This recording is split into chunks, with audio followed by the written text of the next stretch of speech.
Okay, so welcome to BenKyo Study Group class number 39.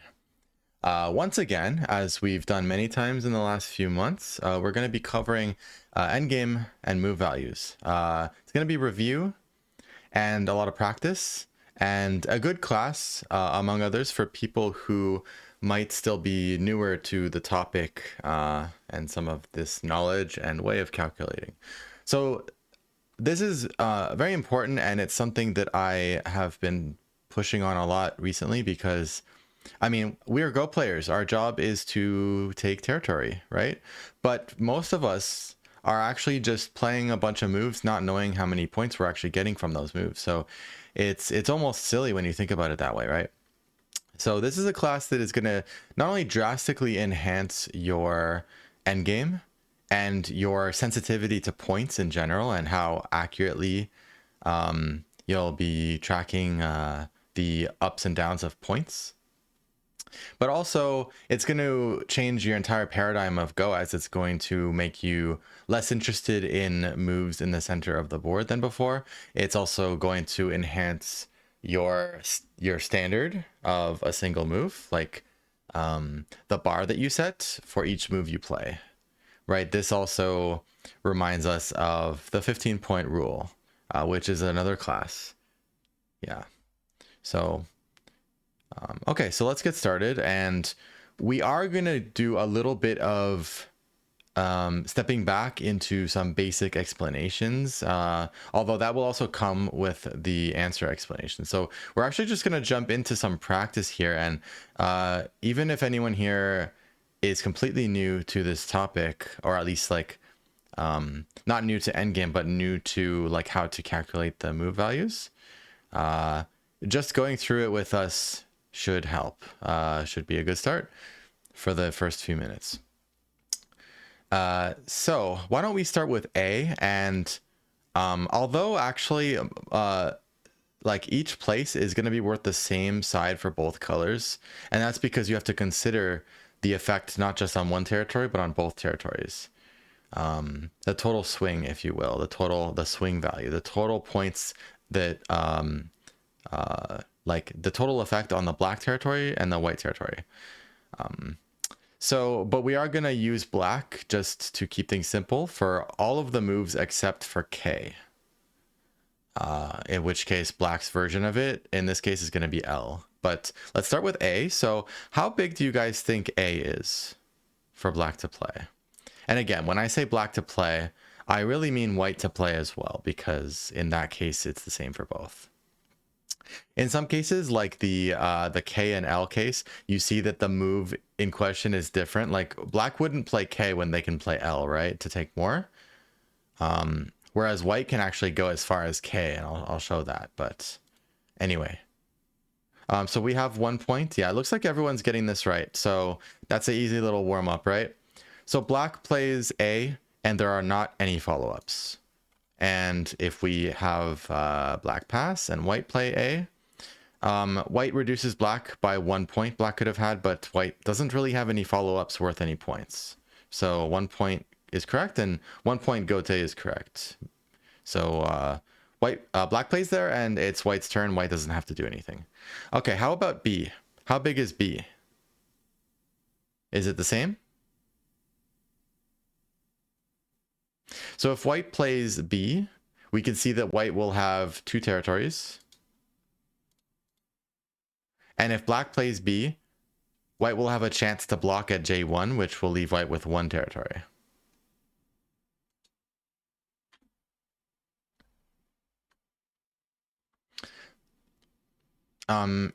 Okay, good. 2 of you said 3, so that's a good chance for us to dig into that for a sec. So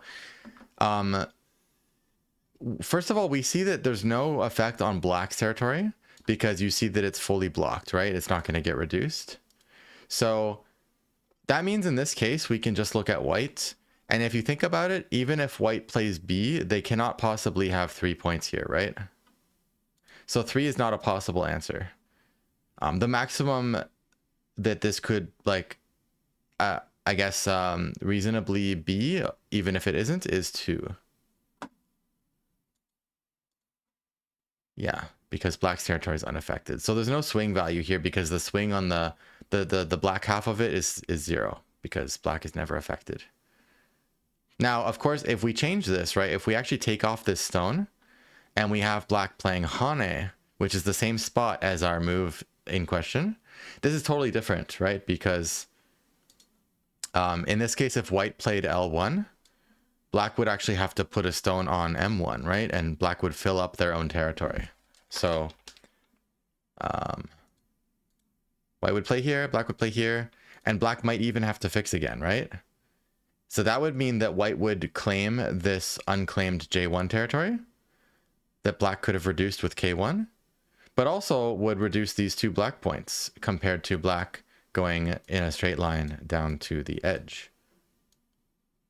So that would be a total of 3 points then.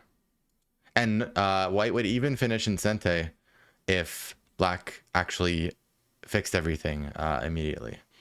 So that would be 3 points, and it would also be in Sente, which would actually sort of theoretically double its value, which we'll talk about later.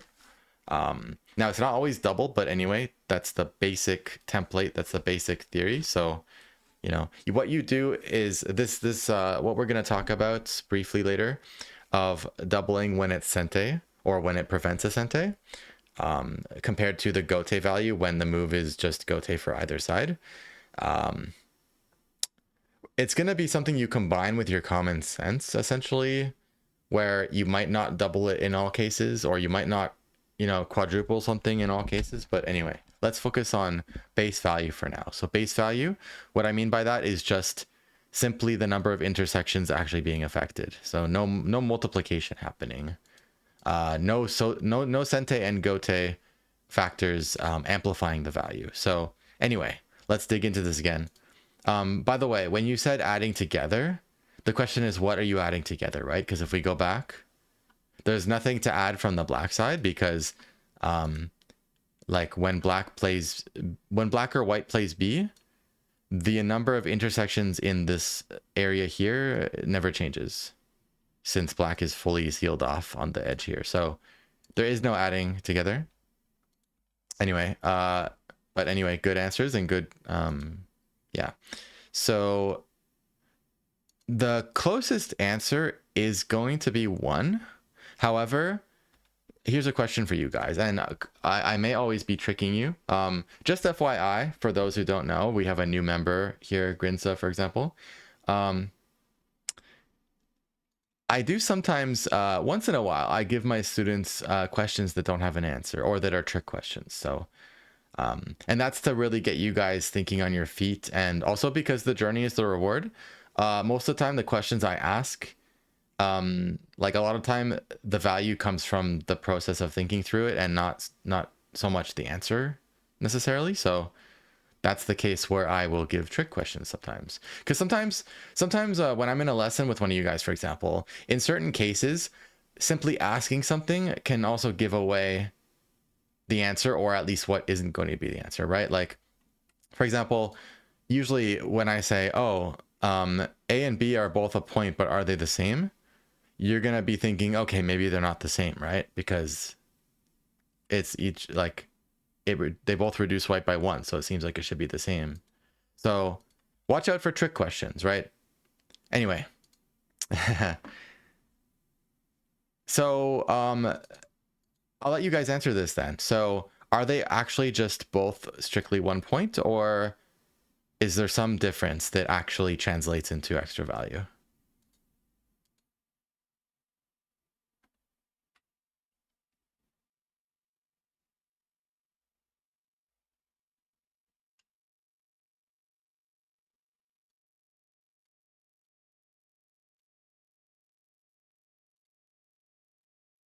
What do you mean by half for who gets it? Do you mean...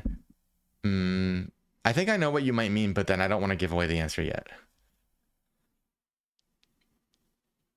Because what you mean might be the answer that I'm looking for. Okay. Yeah. I'm going to assume sort of the rest of what you would say to explain that. I'm going to assume that you're thinking the right thing, because it sounds like it, which is that basically, once somebody plays A, there's no follow-ups for anyone, right? It's just a dame left, a neutral point that's worth 0, right?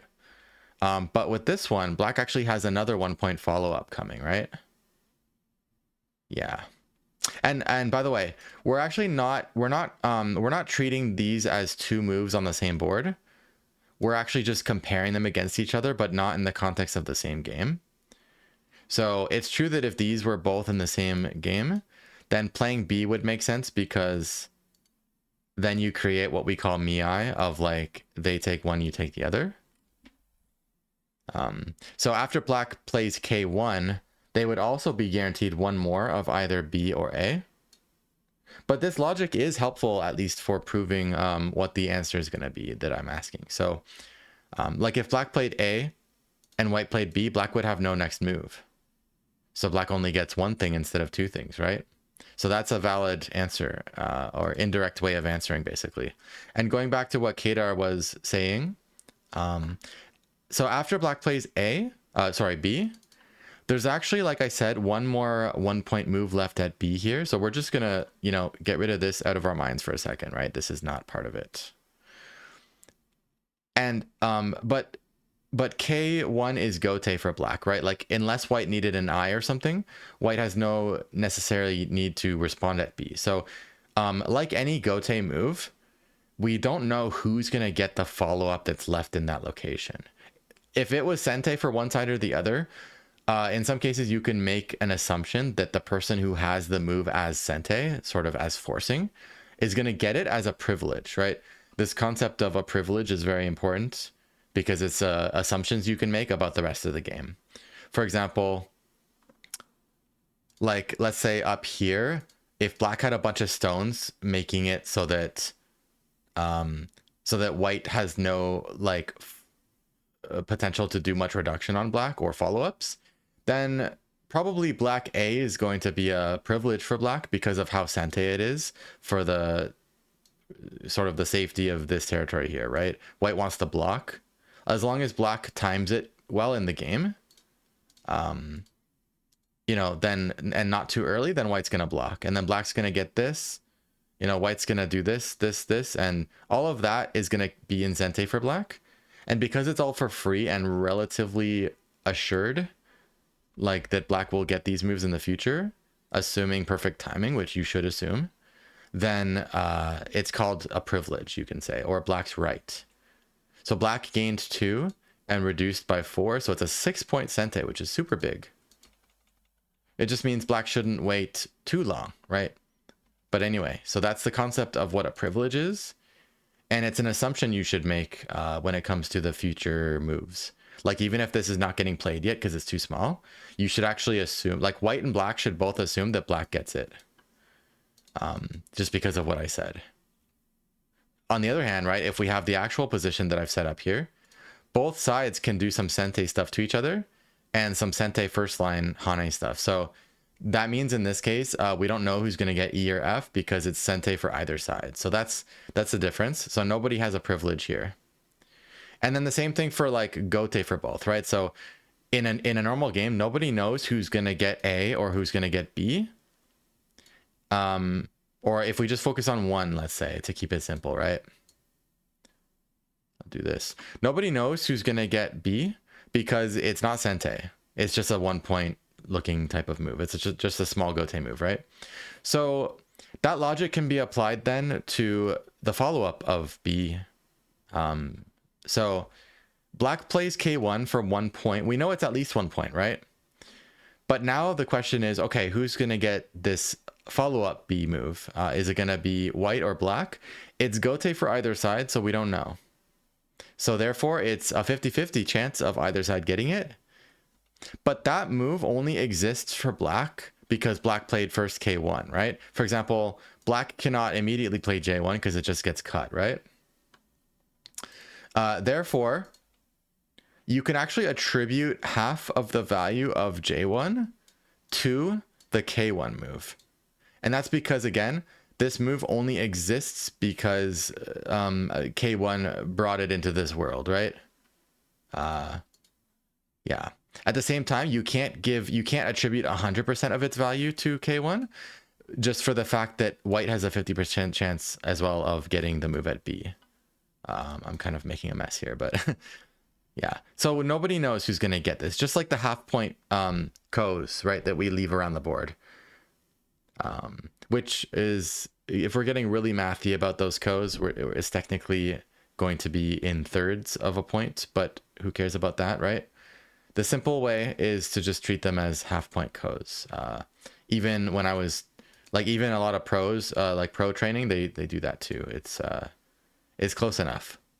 Anyway, so that's a different topic. That's a very, very unimportant rabbit hole. So, do you guys understand that logic?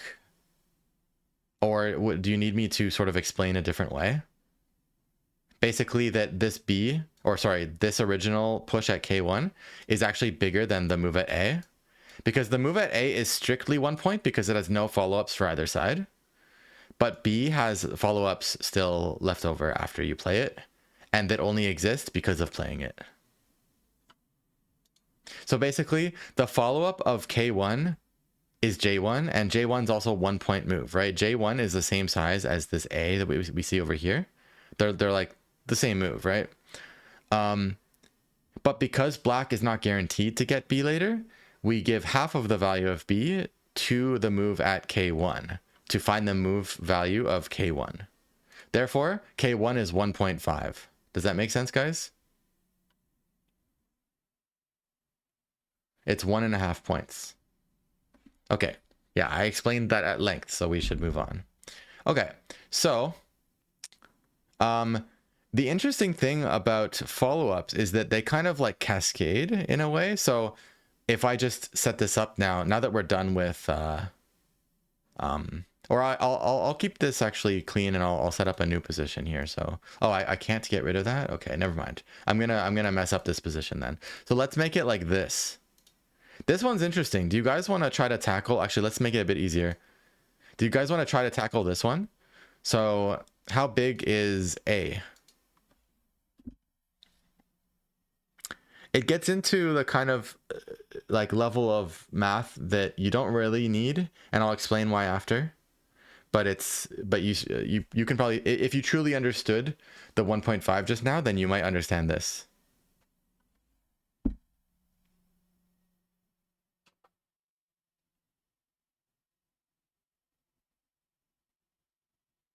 What else do you guys think?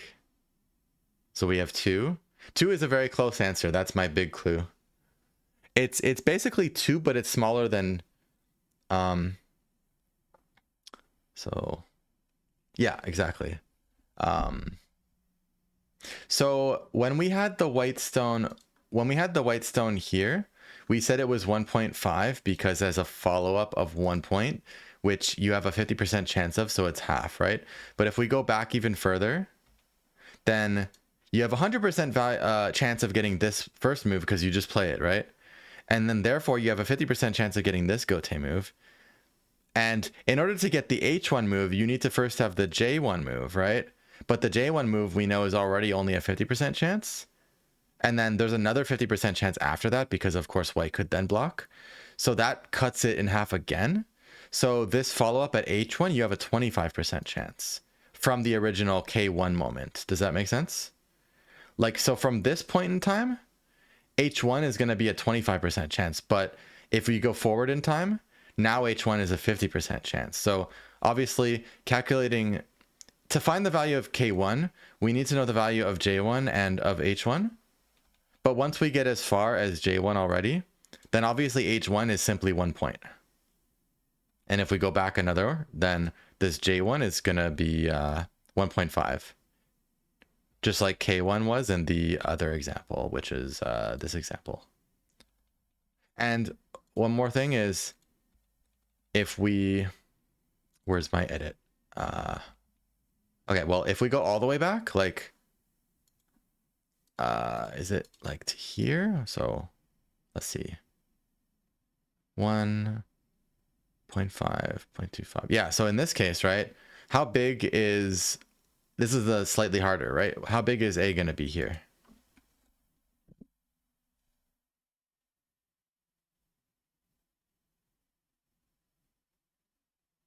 I added one more space compared to the 1.75 case.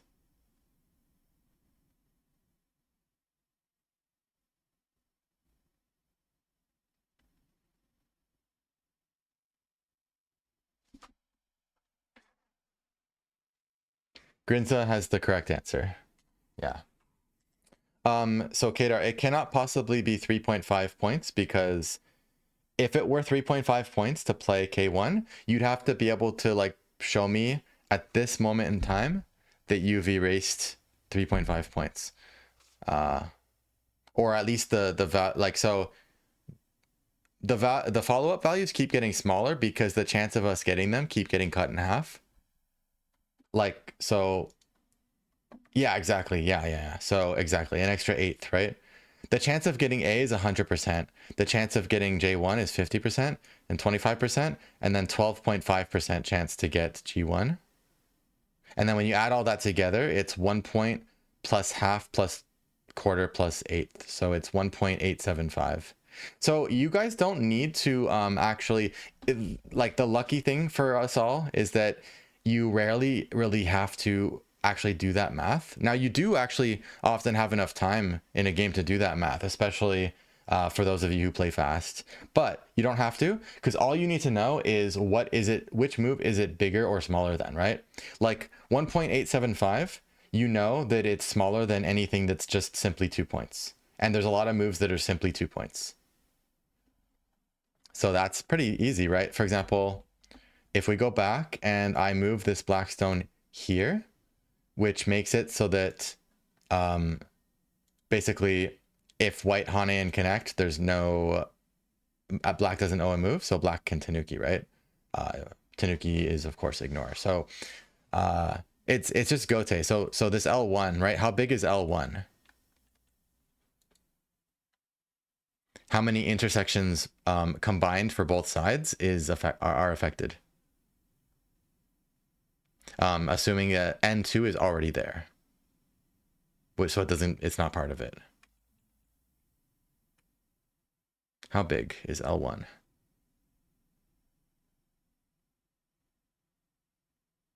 Two points. It's 2, yeah. Because you can't count this because this was already on the board. So the intersections affected are this one and this one. Yeah.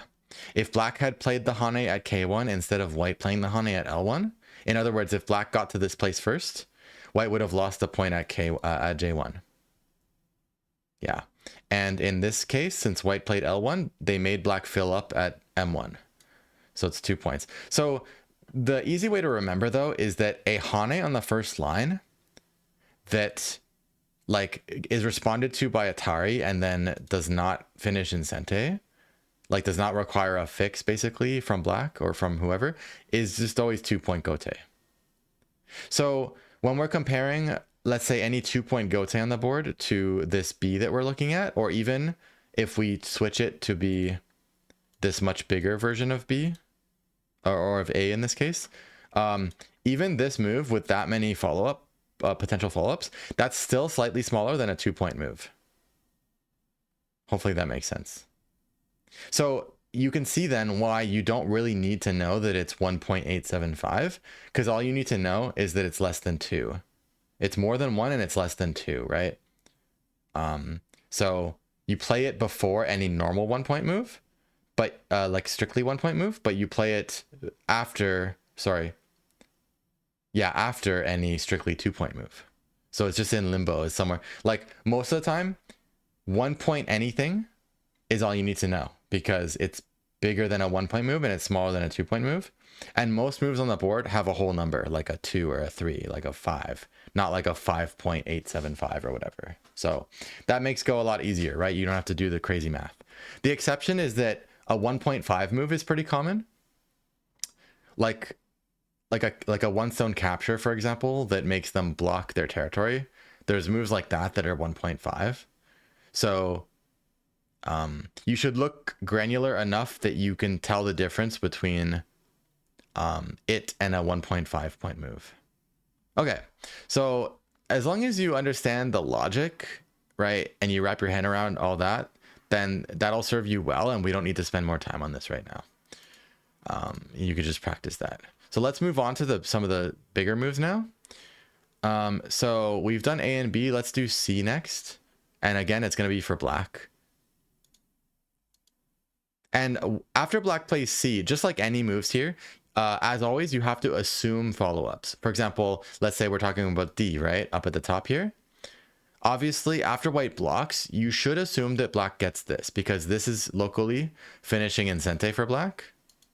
Whereas if black, even if black plays away, white's move here is gote for white, right? Black is able to play away now. So unless black waits way too long, black is very likely to get K19 because it's very threatening on this area here and keeps sente by virtue of forcing white to add another move to fix. So that's what we call a privilege move. So when you're calculating the value of this L18, as you can tell by now, right? Not only you have to look at the follow-ups, but because we have to figure out what's the, how big it, what are you also preventing by playing here, right? Because the consequence of not playing here is, of course, white playing here, right? And white would do the same stuff since we set it up like a bit of a mirror in this case, in that position. So you have to count the total intersections affected on both sides, not just in the history, in the version of history that black played it, but you have to look at the effect on both sides in this version of history, which is going to end up like this, right? So we see white lost 2 and black gained 1. But because white could have done it to black, then white would have also gained 1 point and black would have lost 2 points because it would be like this. And then after white plays away, black will be able to do a forcing move here. So we have black losing 2 points and white gaining 1. So it's going to be 3 difference this way, right? And then 3 difference the other way. So it's 6, a total swing of 6. And in this case, if we're assuming, or if these moves end up actually sente, which is a complicated question because it depends on how threatening black finds the follow-ups to be, right? But it's all about the game context. So you'll be able to answer that question yourself in a real game. You'll have a good idea of whether you think your opponent needs to block, right? And even if you're wrong about that, you should always count, always read, and always assume based on what you think. Because that's all you can do, right? We have to trust our reading and we have to trust our judgment. You can't really play Go properly without doing that. And being wrong is okay, right? That's the only way. You also have to assume perfect timing for everything. That's the correct way to make assumptions about the future board. So, yeah, please stop me if you guys ever want me to backtrack and go back to something or explain something, since this, especially this class, is all about review and good for people who are new to this topic when they view this video later, and for any of you guys who just might be still a little bit shaky at this stuff. But again, before we move on, I want to emphasize one more time why I think this topic is so important. There's a couple additional reasons I want to add to what I said earlier. The other one is that it actually, when you're this sensitive to the changing of points in different areas, it means that even during the opening and the middle game and fighting and different things that are not endgame, every little exchange stone for stone that's happening, you're going to have the part of your brain that is keeping track of the points effect there, right? Even if you're focused on the actual fight, like eyes and attacking and jumping around and making a base and stuff like that, what your goal is you want to have like a parallel processing kind of thing going on in your brain, which we always have anyway. Go is full of multitasking, right? But you like a strong Go player always knows what how their move is affecting points, because points is the name of the game, right? No matter how much we get caught up in fighting and survival and all these different agendas, it's all about points. And so it's you know, when you like you kick your opponent's stone with a diagonal to send them down to the second line, which is gonna peek under your territories, or when you like push into a territory, or like anything that you do, anything, it's, you know, having a good sense of how much the points changed is really helpful, because it helps you even to choose different types of fighting moves to adjust for like the points factor. Anyway, the other thing though, here's a really useful thing about knowing the move values, especially of some of the bigger moves we're going to be looking at, which includes this L18 and stuff like Hane at S13, let's say, right? Or blocking at S3. It gives you a frame of reference. So not only a frame of reference of like you're thinking about playing a certain move, right? Let's say something in the center. You can always ask yourself, okay, I can play this thing in the center, this jump, this moyo move, this capturing of stones. But if you know how big S3 is, which, you know, well, I'll leave it for later so I can still ask you guys, but it's a super big move. Actually, it's way bigger than it looks.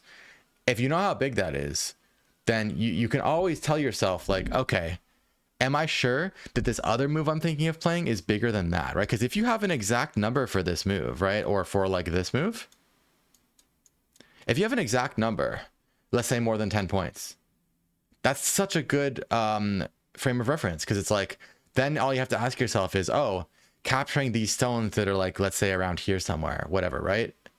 Is it really worth more than that? Is it really worth more than 10 points?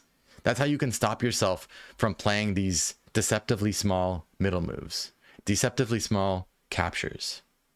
You know, we have so much trouble resisting capturing, but sometimes it's very small. Even capturing like 4 or 5 stones sometimes is very small, like in the opening, for example. Okay, and the other thing, it has even one more benefit, not just to outclass your opponent during the end game and gain like 20 points, but it's also a when in doubt move, right? Which is kind of what I already said. But basically, if you're like really lost in the middle game of where to play, which, you know, my students tell me about all the time, like one of the first things that new students talk to me about is like, oh yeah, the middle game starts and then I'm lost. I have no idea what to do, right? Well, when you don't know what to do, you can always fall back on something that you know is worth more than 10 points. Like in the early middle game and middle game, that's not even that small, right? Especially when you get to the mid and late middle game, and certainly the early end game, those are actually like huge moves. Those are like the moves to play, basically, unless there's an important fight going on. So yeah, super useful to know this stuff. So knowing how the actual calculations work, having a general understanding of the value of sente, and therefore of also reverse sente, which is like moves that you play for anti-sente, but also memorizing a few of the big endgame moves that come up a lot in every game. Okay, so now let's move forward.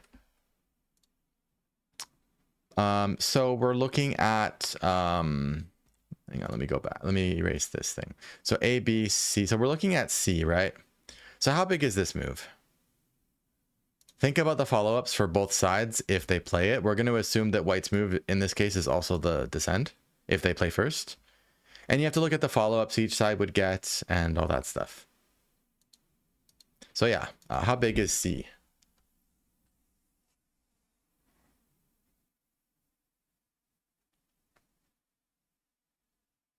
And again, I'll say it one more time. The good thing about moves like B, A, C, G, D, F, the good thing about these moves is you're actually just gonna be able to memorize them in a way where you just won't have to really think about them at all in your games. It's gonna help so much. Now you still have to check follow-ups a bit, so sometimes differences in the opponent's or your territory shape, and therefore in the first line follow-ups, like what's gonna happen, that changes the value, the total value of the original move if the follow-ups are smaller, right? You have to check that a bit, but generally, like you'll know, for example, like I'll tell you this right now before we check C. So like if you look at F, right? If we look at F for a second, or even if you imagine white C, The smallest that a Hane and connect on the second line, right? Like let's say we put it like this, boom, boom, boom, right?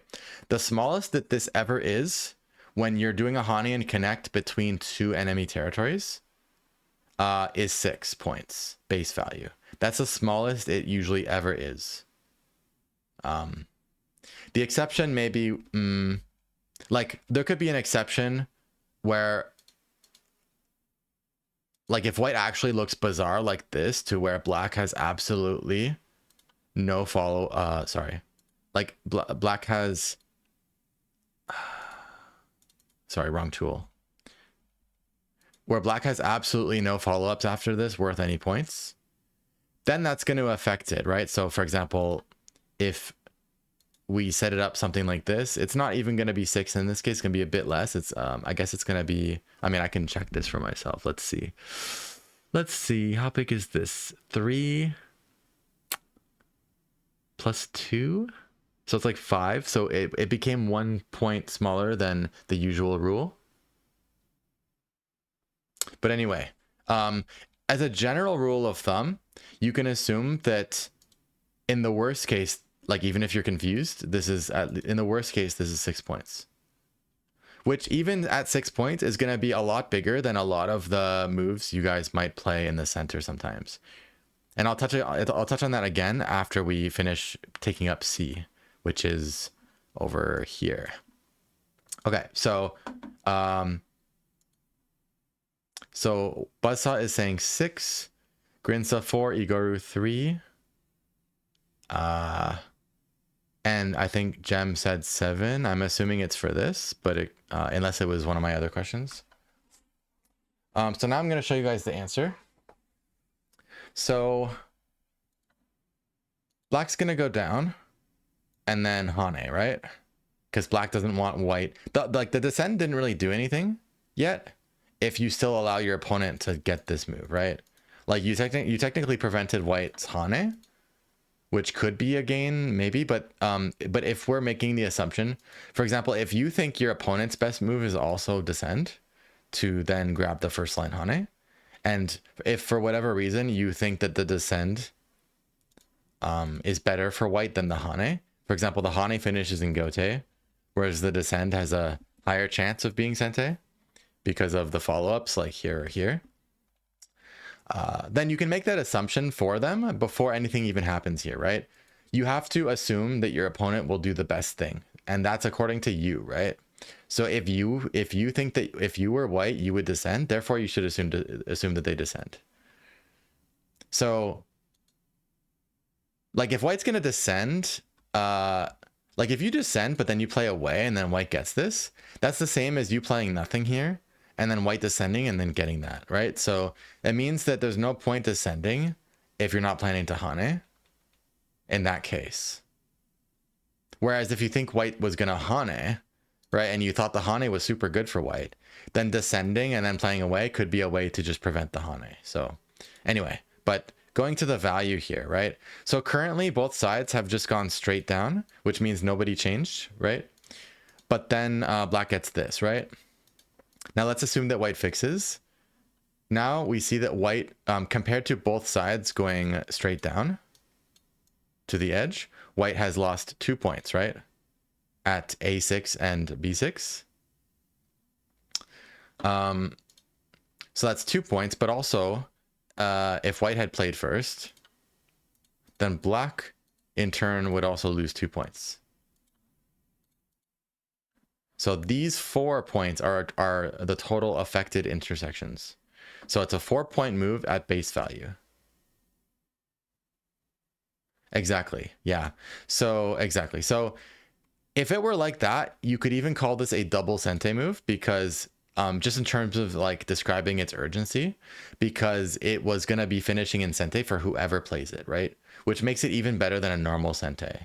For example, let's say that black looks like this. So, so black's descend move here is locally Sente because it finishes in Sente like so. And that's the confusing part that can throw you off, by the way, because it's not about whether the first move in the sequence is sente. It's about how it finishes. Like any hane like this is going to be locally sente, right? But then you have to connect it, and therefore you got gote.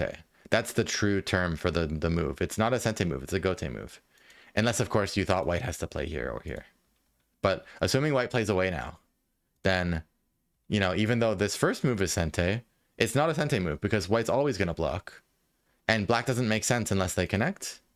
And then white plays away, therefore you're gote. So that's the tricky thing, right? You need to see how it ends before you describe what it is. Okay? Okay. Yeah, so this is a spot that ends in sente for black, but how about for white if white played there first, right? If white plays here, problem for white is if this, black doesn't have to fix now because black already has this stone here, right? So it actually ends in gote for white. So it's sente for black, but gote for white. That means it's a sente move for black, and it's what we call a reverse sente move for white. And confusingly, a reverse sente is a gote move that is like anti-sente. Hopefully that makes sense. And, you know, so sente is so valuable because it's like getting something for free because you get your turn back, right? Assuming that you play a sente that is actually profitable, which of course sometimes we play things that are worth negative points, right? Unfortunately. Assuming that you get a profit with your move, and assuming that they actually respond, then that means you got basically free money. You didn't have to work for it. You didn't have to lose your turn. So it's like picking up 20 bucks on the ground and just keep walking, right? You didn't have to work for the money. So sente is very valuable. So that means reverse sente is also valuable. So reverse sente is about twice as good in general as a normal gote. So reverse sente, again, it's a type of gote. Because by preventing black sente and playing this first, you yourself get gote, right? It's just that you're preventing a sente. But rather than a gote that prevents a gote, it's a sente. It's a gote that prevents a sente. So it has twice the value of a normal gote. So this is a 3-point move at base value because white stands to lose 2, but black only stands to lose 1 since black didn't have to fix. So it's 3 points in total base value. And we call it base value because it's before you may or may not multiply the value. And you multiply the value with the sente factor. And that's just theoretical. You still have to use your common sense and judgment in a real game to decide whether you really think something is double value or maybe it's a bit less than double value. For example, right, at the end of the game, let's say that there's only 2 moves left in the game. You play a you play a 1-point gote, and then your opponent plays a 1-point sente. But that 1-point sente is the last move of the game. Then that means the value of sente becomes 0 after that, right? So those moves were actually equivalent, even though one was gote and one was sente. So you have to use common sense with these things, right? But anyway, in general, it's right now it's good to focus on learning this system where you do like ×2 for sente or reverse sente, or even ×4 for double sente, just to give yourself a sense of how urgent the spot is. But you should still check whether it really is global sente, like whether they really do have to respond or whether they're going to ignore you, right? Because whether they respond is dependent on what are you threatening. So like when black plays hane here, it's locally threatening a lot because black's going to keep going inside, right? And that's a huge reduction and gain for black. But there could be something enormously big on the board elsewhere that makes this move, this whole area, super unimportant. So you have to use your own judgment there. So all this other stuff is like templates and stuff and systems to help you. Go is like combining a whole bunch of different systems together into all your thinking, plus combining that with your sense. Okay, so now to go back to this move and actually give you guys the answer. White actually, as Buzzsaw alluded to, in this case, white actually doesn't have to fix here, because if you check it, you know, black goes here, white goes here, nothing really happens. Black's just dead, right? So in truth, the value of this is crazy. Like if somebody mindlessly connects, which actually I see often, then this move became a 4-point double sente spot. You know, it would have been sente for white to prevent that and reduce these two, because white would have finished in sente, versus black doing this move, which in this case, because white fixed, it finished in sente for black. So it was these 4 points and it was double sente, so it's almost like a 16-point value. Even if you just counted it as sente, it would be 8 point. So it's very painful. But if we just simply have white not fixing, it's a huge difference, because now not only it's worth 1 less point because white didn't have to fix, that brings the base value down to 3, but white even has sente now too instead of black. So it went from a 4-point like double sente for black to instead being actually a 3-point reverse sente, which still has good value compared to gote, because black is getting gote here, but there's still when white plays away now, but they still prevented white from doing this in sente, right? So this black move here is still a reverse sente, which is still better. For example, imagine that this reverse sente were a 1-point move. It would be bigger than this one, which is a 1-point gote for both sides, right? So a 1-point sente that is like sente for only one side and gote for the other side is twice as good as this move. Okay, now that's probably enough time spent on these ideas. You know, you can wrestle with the rest of that, reviewing the video and practicing on your own and asking questions to me and everyone else. So, and there's other classes to watch too, to get plenty of your fill on this. Okay, so just go to the class content and go to the section on endgame and move values, which again, this is not just endgame, this is going to affect your entire go. So it's super important topic. But let's actually move forward. First of all, how big was this then? Let me just reiterate. It was a 3-point reverse sente for black, which if you double it, so the point of doubling and all this multiplication stuff, and really the point in most cases of even knowing the value in the first place, is to compare it to other moves and then put those moves into a hierarchy of like, which one do you want to play first, right? So why do we double this and call it like equivalent to, you know, so what we're doing here actually is the lowest multiplication is ×1, right? And that's when a move is gote for both sides. So again, F1 is a simple 1-point move that is gote for both sides, and it's strictly 1 point. So that doesn't get multiplied because it's gote for both sides, so it's just 1 point.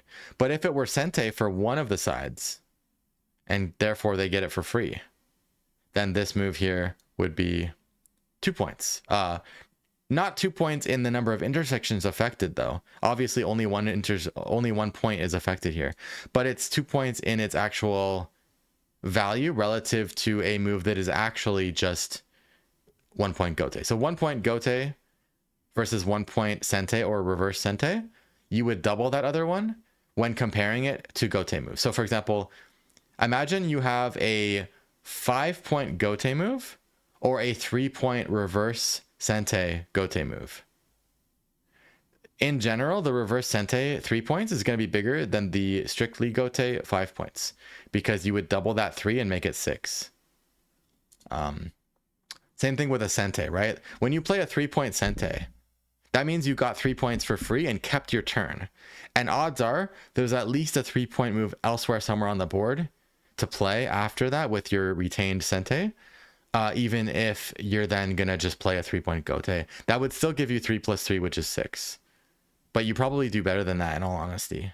You probably play like 3-point sente into 5-point gote and then end your turn. So then that's 8 points, which is so much better than a 6-point or a 5-point gote, right? So, and then to answer Grinza, yes, this would be, so when you compare this move here, this black reverse sente move, to a gote move, in order to be as big as this move, you'd want the gote move to be 6 points, because this is going to be 3 × 2. Now, you could argue that the guaranteed 6 is better than the 3 × 2 that is like that is up to 6, right? But anyway, they're the same. They're like the same on the same level. That's right. So this is worth 6 actually instead of 3. Because you're always comparing to the gote value is like the common currency, okay? Every move that you're calculating the value of, you want to convert that move value down to the common currency of like what is the base value? What is the times 1 value?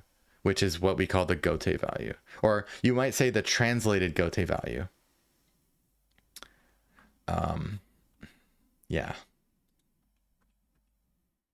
I could make a Magic the Gathering reference here and talk about converted mana cost, but let's not. So, yeah. Okay, so now that we know C, let's move on and let's go ahead a little faster now. And I already told you that that D is locally double Sente because of the first line follow-ups for either side, finishing in Sente. And it's a 3-point difference on either side, at least in this case, because these areas are fairly empty. So the first line follow-ups are going to be good. So this move, this kind of diagonal towards each other's territory on the second line that has a good amount of empty space to threaten to jump into, you guys should just memorize that as 6 points before multiplication. So it's 6 points base value. It's 6 points before you multiply it. So it's actually very big. This move is like incredibly so much bigger than a lot of the center moves like this kind of thing that you might think of playing. So the day that you truly understand this stuff, which is probably, which could be today or now or very soon, because I think this topic is actually very accessible even for like 10Q and weaker, or like I would say around 15Q and stronger is where most of this content is like already understandable.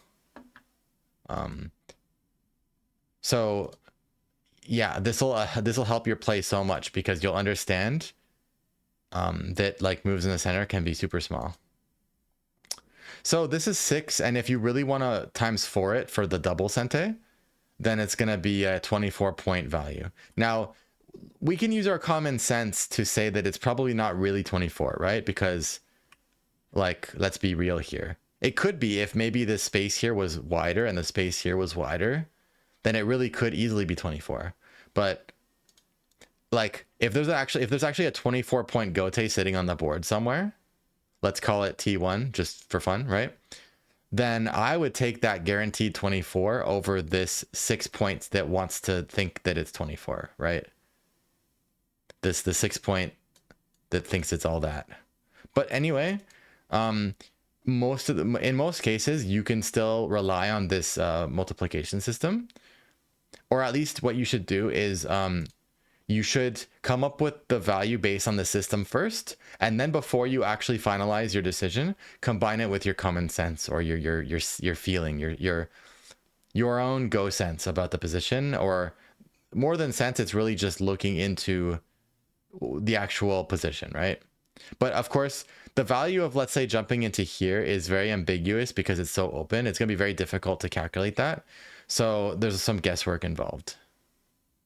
So it all comes down to like you're looking to play a move in Sente, but you just have to ask yourself, is your opponent really going to respond? And rather than knowing how big it is to actually jump into this area and destroy it, the easier thing to do is really to just ask yourself, okay, first question, is my opponent actually going to respond to this at this time? And second question, if they don't, what are they going to be, what are they going to play instead? And is my destruction of this area by jumping into it equal or better compared to the whatever other thing that the opponent will play, right? It's again that cop-out cheat code thing where you can just answer that question instead of doing some ridiculous math, right? Because all you really need to know is like, are you playing the bigger moves, right? Anyway, okay, so let's move on from D and go to E. So how big is black E then?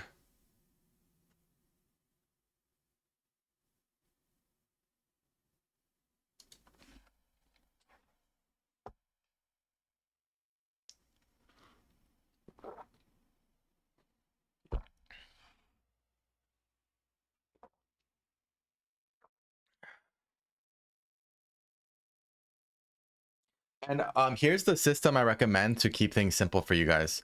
Always find the base value first before you do any multiplying. That'll keep your head straight and make it simple, because then you split the work into two jobs, right? You figure out what is the number of intersections actually being affected before we do our crazy multiplying, right? Then you ask yourself, okay, is it gote? Is it reverse sente? Is it sente? Or is it double sente? And that's how you get the multiplying. And then the final step is to fuse in your common sense and ultimately decide where you're actually going to play on the board.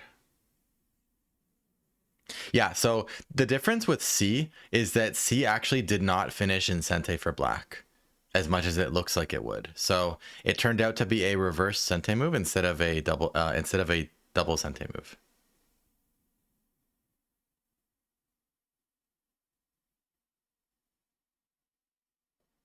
So what is the base value? Yeah, so Grinsa has it, Gem has it.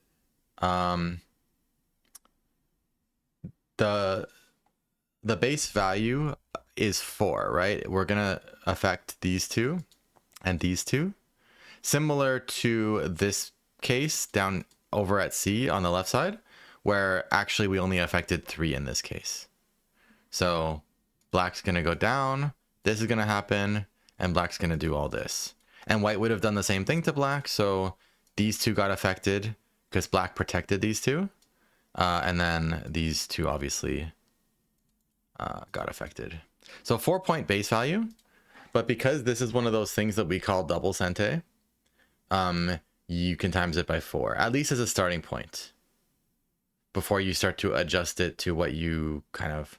And again, you don't have to do the adjustment really, because what you do is you treat this as somewhere in the vicinity of 16 points, but you compare it to the other moves you're thinking of playing that you're sort of judging against this move, right? Let's say that there's some move over here, some move over here, whatever, right? And then you just ask yourself, okay, like now that I have an educated idea of the points here, and also for these other moves, which one do I actually want to play? That's really, yeah. And even for me and players stronger than me, there's some kind of guesswork involved when it comes to the ambiguities. So don't worry. Like how big is it to jump into here, right? It's hard to know.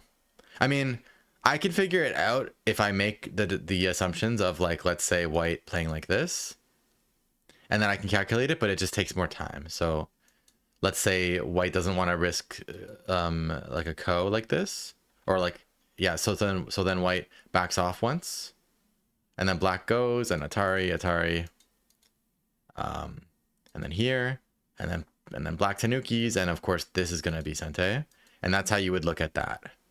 You can see that white lost a lot, right? So compared to going straight down, you can clearly see that white lost 8 points plus 1 over here. So it's 9 plus the 1 point here, which is 10. So you can get an idea of what your follow-up is. It gets complicated though, because again, there's the question of like this ko or this ko. So yeah. But as long as you feel that it's bigger than something else, then you don't have to know the exact number. Except, so the only time you really need to know, like there's only a few occasions where you truly need to know the exact points. Knowing the exact points is so that you can actually compare and do the hierarchy, right? But in general, you just need to know, is move A bigger than move B? That's why the move from earlier that was 1.875, you don't need to know that. You just need to know it's bigger than 1.5 and it's smaller than 2. I mean, in theory, there could be two crazy moves. It's like one is 1.75 and one is 1.875. But that's easy too, because if you think about it, all you need to do, like the 1.875 was created like this, right? But let's say we have another one. Let's see, 6. But we make it a little bit wider. So this is going to have 6 moves left for black that are worth points, and this one has, let's make this one a bit smaller, make it like this.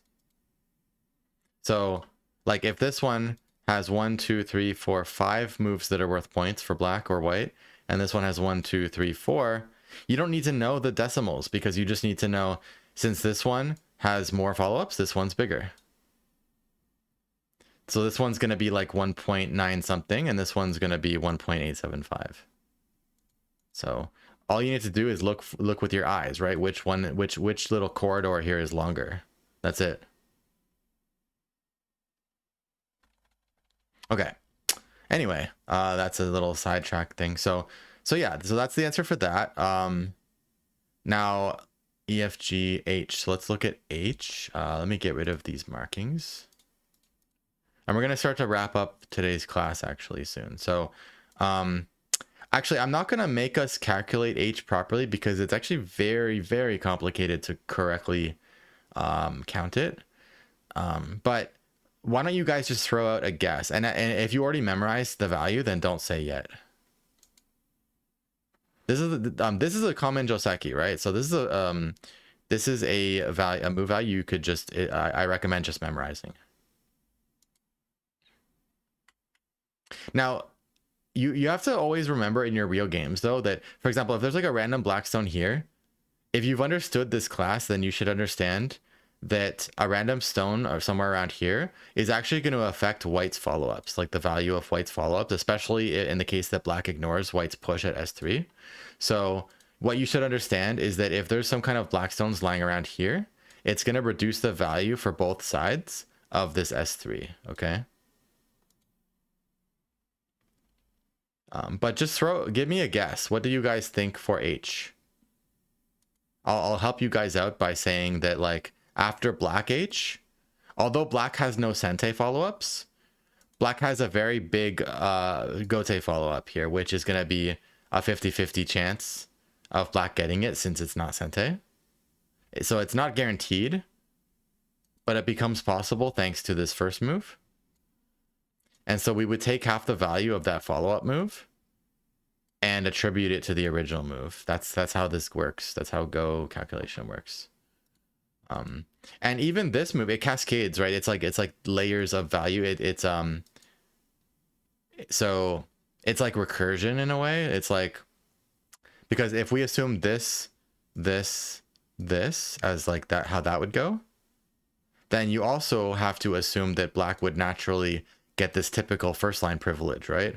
Since white wants to protect these points, you should assume that black will time this Hane correctly in the game and that they will get it. Therefore, white loses even more points in sente, so since this Hane finishes in sente, 100% of its total value is going to attribute back to this clamp move that captured the white stone. Does that make sense first, guys?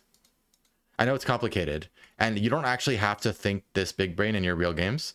You just have to understand why these aspects make sense, and that will help you understand Go, basically. But everything that's on the simpler side of things, in this class, is kind of more what you need to learn. This is more just showing you an example of how, like, we looked at the constant pushing along the first line, and how the chance of getting it from the original moment, like, would keep cutting in half, right? That's like the recursive value thing where you, like, if we just set that up again real quick, right? It's like, so we have to figure out the value of black playing here, right? And add half of that to the value of black playing this one, and then half of that to the value of black playing this one, and then half of that to the value of black playing this one. Makes sense, right? So we get the 1 point plus a bunch of crazy decimal stuff. So the way this one works, if you were masochistic and wanted to tinker with this yourself to figure out the value, right? The way you would do that, first of all, would be you'd look at this clamp, you'd see that this clamping follow-up finishes in gote, but it itself will have a sente follow-up like this. And white even risks ko, but that complicates things way too much. So we're going to assume, okay, we'll assume that black doesn't ko, right? You can assume whatever you want to assume. Like, you could assume white backs off, which is going to make white lose an extra 2 points. Or you can be optimistic for your, like in a real game, you're going to make a decision, right? Of whether you think white's going to do this, and in turn, whether you think you're going to do the crazy move here or whether you're going to just connect. Because in your actual game, you're going to have the actual game knowledge of the board state to tell yourself, oh, am I losing or whatever? Do I need to like make this ko, right? Or am I doing well and I can just connect and let white fix themselves, right? So that information will be available to you in your game. And that will actually affect, therefore, the value of this S3. But let's make a generous assumption for white's sake and say that white can Atari here. This is Atari, and then white's going to fix, right? So assuming that white can play the most greedy fix, which again is another thing you can assume in your game, right? Like what if black actually has a stone here and then there's like a move going to be at A, right? So you can also make the assumption of whether you think white's going to play the most greedy fix or whether they have to fix like this or like this, right? But okay, if we count it like this, we can see like that black has like all these points plus a capture, and white has like 1 point on the 7th line and then these other points. If you look at white playing first, you know, it's going to be a big difference too, because well, even if we put a black stone here, which normally the Joseki looks like this, right? So you're going to push here, and then you're going to have this follow up for white and this follow up for white. And if you roughly remember the before and after, like if you look at these two before and afters, can you get a sense of how massive this move is? That's the value of sente follow-ups, right? They add up quickly. And then because we also have to calculate the total effect on both sides, and of like if black plays it first versus if white plays it first, the value gets super big. Now, that said, we still have to consider the fact that that when we looked at it, let's see, from like this move was gote. So this move, what we did was we found the value of this Hane at T6, right? And the value of that is going to be like 3 points, which I'll just save you guys time. It's gonna prevent white from like descending and then Atarying and making black fill this, and it's gonna save these 2 points for white, so it's 3. So half of that 3 will get attributed to this move because this move had that sente follow up. Or sorry, no, 100% because it's sente, right? So 100% of the value of T6 because it's sente gets added on to the value that we see for S5. And the value of S5 is like we capture this stone, we reduce white's overall territory here, we get some points here too. Because for white to save this stone, white would also get then these moves. So I'm gonna like stop the complicated explanations there because I think I've already busted enough brains. And what I'm gonna do actually to finish us off is 2 things. I'm going to leave you with a few of the values to just simply memorize. And then we're also going to take a quick look, finishing off at the center moves. This move is 15 points, what Buzzsaw and Kadar said, yes. So it can change a bit, like it could go even higher, for example, but just remember it's 15. That's going to be as good as any 5 dan, right? To assume that it's 15. So H is super big, okay? 15 points, like, is just think about how big that is. And we're like I said, we're about to look at center moves, and something that sometimes blows people's minds, and even in rare cases, like they'll just simply not believe what they're hearing, even whoever their teacher is. But to evolve your Go, there's some things you have to just believe. And then by putting it into practice, you'll actually believe it. But if you can't believe it, you basically have to just force yourself to act it out. Oh, you thought 15 times 2. Yeah, not quite, because it's not actually a sente move. If the push... So I can give you an example where it is kind of like 30, though. So, for example, if H is actually sente on an entire group's life and death, right? Which is possible, right? Like if black playing H threatens a white group enough that the white group has to just like, let's say the white group has to, like, let's say there's black on this side too, and the white group has to run with like 0-point moves for safety, then you got 15 points in sente, which you could say is kind of like 30, right? So you'd be sort of right in that sense. And same with the white push if the black group were in trouble. Like in the Joseki, it's actually pretty common. Like if black looks like this, like this as per Joseki, and then white is actually strong around, like, you know, something like this, then this move could easily end up feeling like almost like double value, because it's going to be sente on the entire black group. Of course, with black's territory being so small, white's actual follow-ups will be less threatening and smaller, so the original 15 will actually decrease, but it's going to be overall more than 20-point translated value for sure, because getting this as a sente move is going to be so sweet. That's why very strong players, you'll see sometimes, if opening shapes up in a certain way to where white really makes this group claustrophobic, then you'll see black even playing this move during the late opening in rare cases. Yeah. Okay, now putting back our position. So the moves I don't know if I forgot to. Oh yeah, the thing I was gonna say, right, is if you look at this entire, like, let's have black even adding another, because I know all of you up to almost stand level, like most of you up to almost stand level, unless you've already trained this away, usually still play like stuff in the center when it's actually very small and you don't realize it. That's like 98% of my students, including even like 3Q kind of levels. And so like until they've learned a bit, right? Until they've seen the they've learned the truth, which is like, let's have black even add a stone here, right?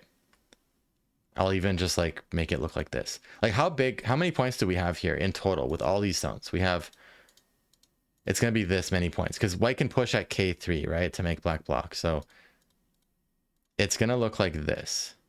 That's what the points. So as we can see, it's 15 points. 15 points, that whole blob, right?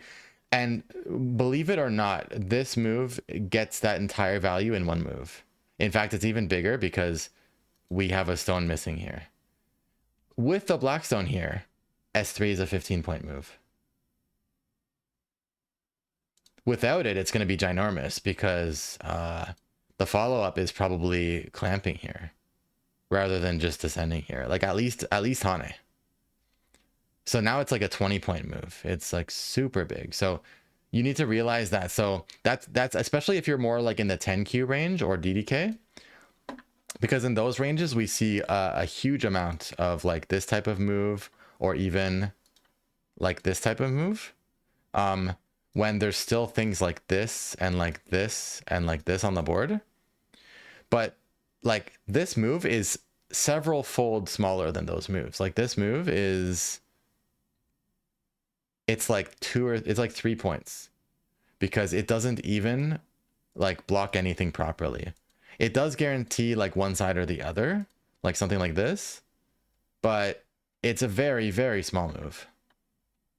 Even this black move is very small. The only way this black move would be like decently big is if it's actually sente, which it kind of is, because in truth there can be attaching crosscut now to aim at something like this or something like this.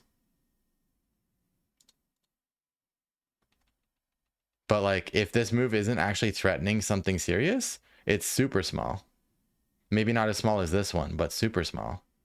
So yeah, that should so I can't recommend enough that you guys not only put a bit of time into this, but also watch the other classes on this general subject, because it's gonna like it's gonna revolutionize your play. It's gonna give you a ridiculous advantage in the end game and the middle game as well.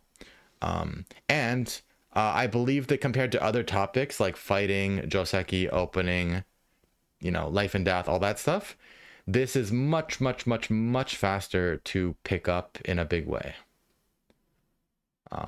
Yeah, it's much less difficult. You know, the math is, I did mention some like a more annoying math, but I also told you that you don't need it, right?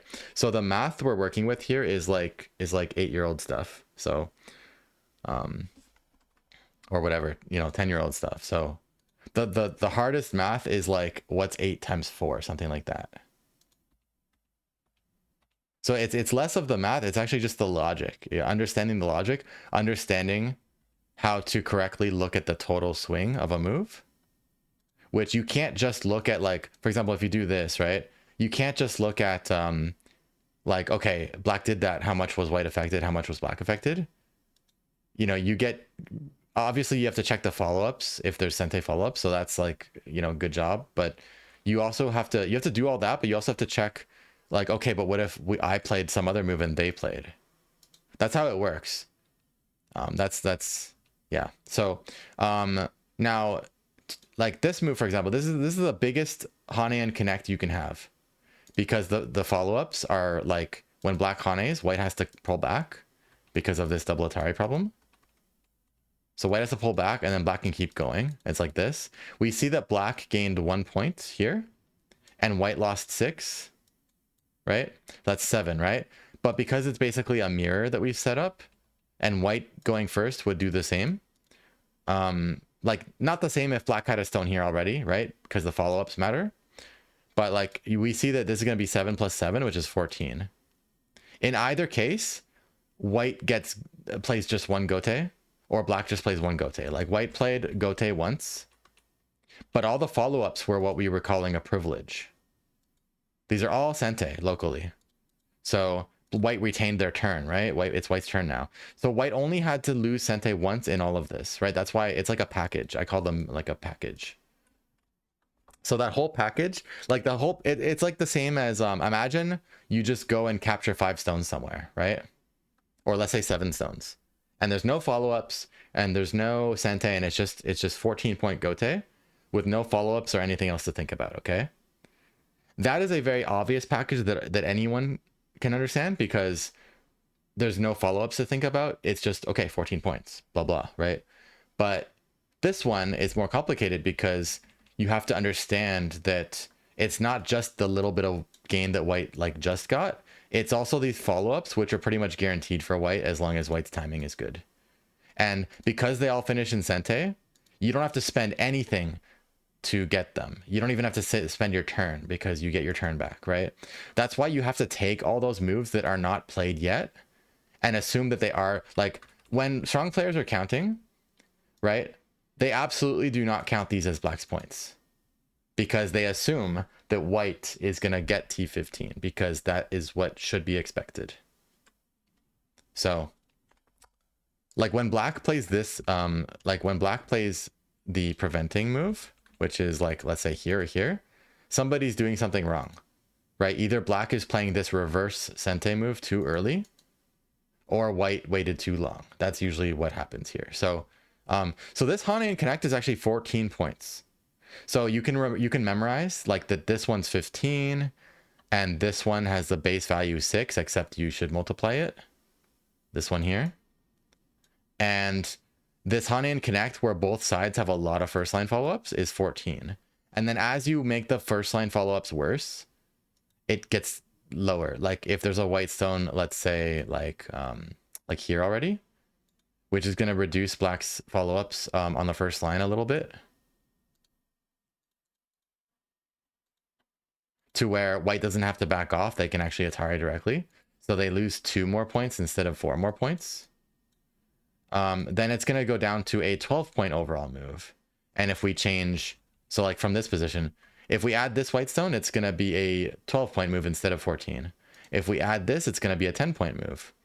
If we put it here, it's actually going to be a 8-point move. And if we put this one here, sorry, if we put like a white stone here and a black stone here, now the Hane is going to be only a 6-point move for either side.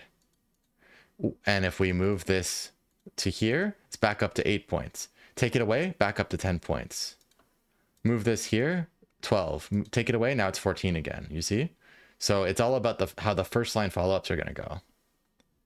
So the second line Hane and connect between two enemy territories is usually 6, 8, 10, 12, or 14 points. Okay, and then this is 15.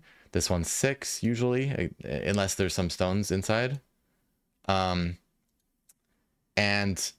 what else? We didn't end up covering all the move questions, but like, for example, all of those moves are far bigger than anything here, or anything here. Even though white can actually go very deep here, which I would urge you guys to look for when there's like, you know, when, like, for example, when it comes time that a move here is big, you should definitely go as deep as you can in this kind of case, and just do a little bit of reading if you can, like push, cover, push, Atari. If you can't read that, then okay, that's fine. Then don't go so deep, right? But use your clock time and try, because this is a cool move when you can do it, right? That's how you're using all the helper stones around. But okay, we've covered everything we really need to cover. So I've given you guys a few moves to memorize. I'm going to give you one more. And of course you remember, right? Like that the descent, this one, for either side here is going to be a 4-point base value, right? Which in this case is like double sente, so it's kind of like 16. Or if it were sente, you would double it, so you would get 8, right? Like if it were only sente for one side, which is going to be for white. And remember that if black plays a move to take away white's sente sequence, like let's say Hane connect here, that move's going to be a reverse sente. It's a gote, which is anti-sente, because what white could have done if they played first is to do everything in sente. Okay, finally, I have one more move to leave you guys with, which is back when we were talking about this 15-point move, which I should put the proper joseki, actually. So let me make it look how it should. So let's just make it look like this. So we're talking about here. Okay, this is the joseki that everyone should know. Black has 4-4, white approaches, black plays knight's move, white slides, black plays 3-3, white extends away. So in this joseki, let's say black plays here. I want you to know that the follow-up for either side, which is white fixing with this one or this one, or versus black getting this move, and then this and this, it's 10 points for either side. That's another one you should memorize. So the original block way back here is 15 points, right? And naturally, as you keep playing in the same area, the move value gets smaller, right? Like white could play here next for 10 points, which is 10 because like there's follow-ups here. And if black had played, black would have had follow-ups. It's 10 points. Just remember that. So yeah, it's 10 points. And I'll even give you one more too, for those who are gonna like really study with this video later, which is, let's say we have this position, which by the way, before you Hane here, you should use this one. Because if you do this and they connect here, you'll get this one later on anyway. Whereas if you do this first, then this push is not sente.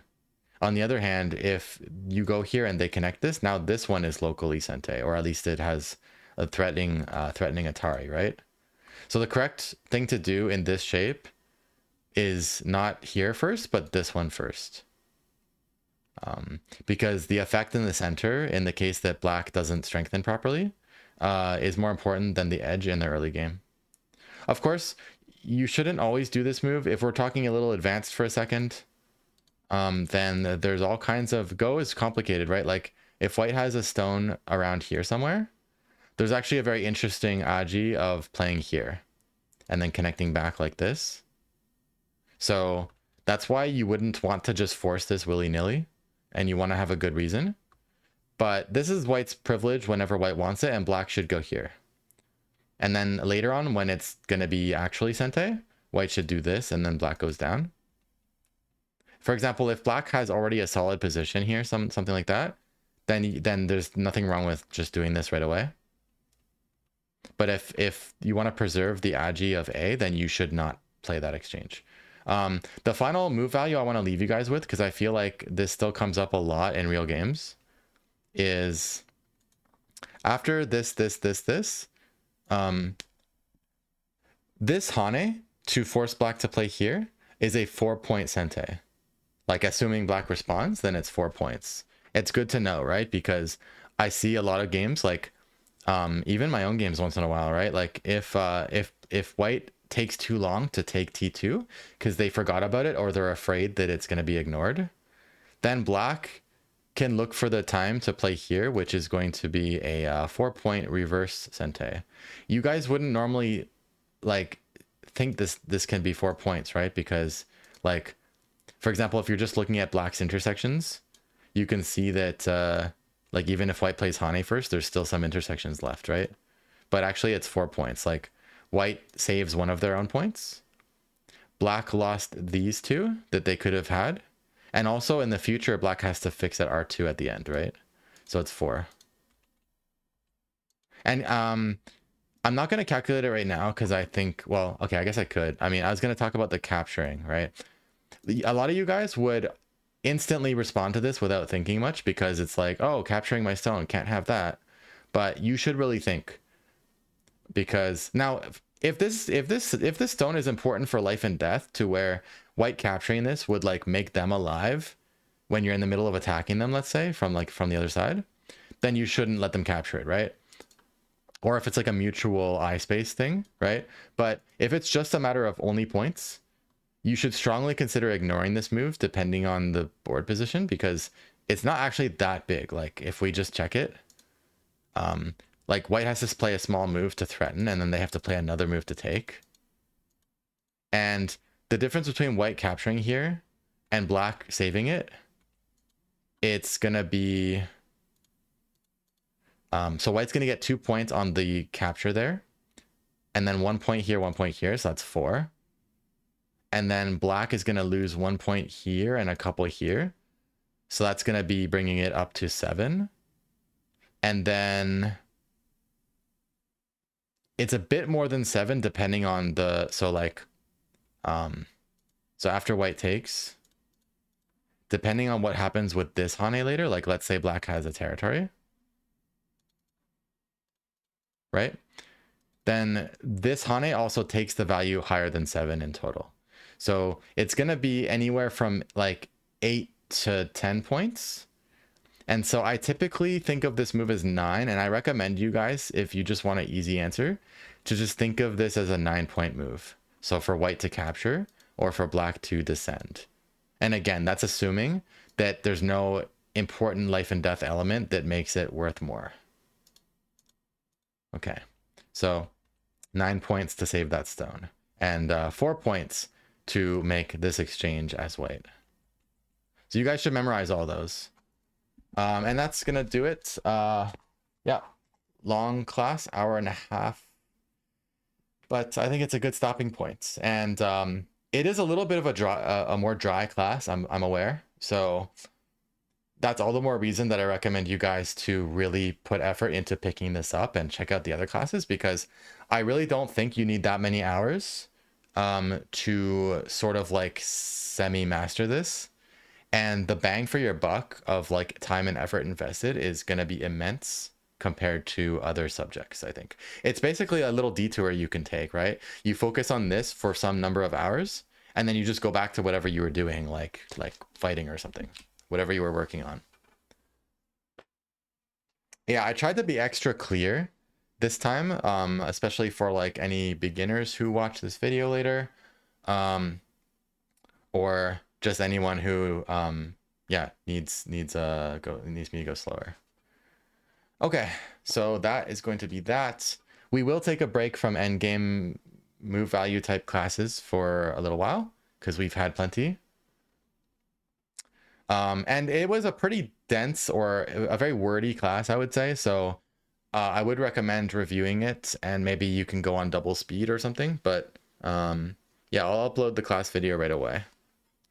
And yeah, I hope that actually the best thing you can do is, if you're going to play Go today or soon, like it would be really effective if you try to use it right away, or even review the class again and then play games. If you can make that jump and just get it, strike the iron while it's hot, your play will evolve in a big way.